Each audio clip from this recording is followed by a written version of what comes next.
প্রাণের খ্রিস্ট ভক্তরা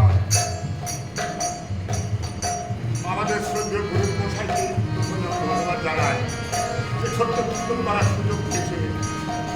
আমি প্রণাম জানাই বাইরে থেকে, বিভিন্ন প্যারিস থেকে আমাদের খ্রিস্ট ভক্ত যতজন এসছে এই নিত্যানন্দপুর গ্রামে সাধু স্মার্ট ট্রাস্টের পক্ষ থেকে আমি আপনাদের সকলকে প্রণাম জানাই।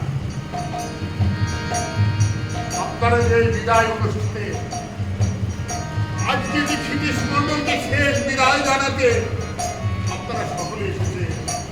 আজ থেকে 90 বা 92 বছর পূর্বে এই ক্ষিতীশ মণ্ডল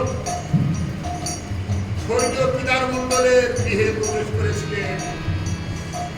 তাই বললে পরেন যখন দিশমূল্য আমরা কেন করিস এই মৃত্যু মৃত্যু নয়, নূতন জীবনের আরম্ভ হয়। আজকে ক্ষিতীশ মণ্ডল নূতন জীবনে পদার্পণ করেছে, যার শেষ বিদায়ে আপনারা সকলে ছুটে এসেছে। আমাদের সকলের মনে আছে একটি কথা, এই শেষ বিদায় আমার জন্য, আপনার জন্য, সকলের জন্য অপেক্ষা করছে। মানুষের মধ্যে কি আছে আর কি নেই।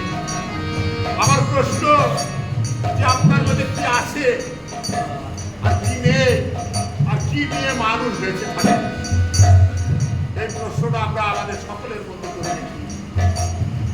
মানুষের মধ্যে আছে ভালোবাসা, এই ভালোবাসায় আমার জন্ম হয়েছে।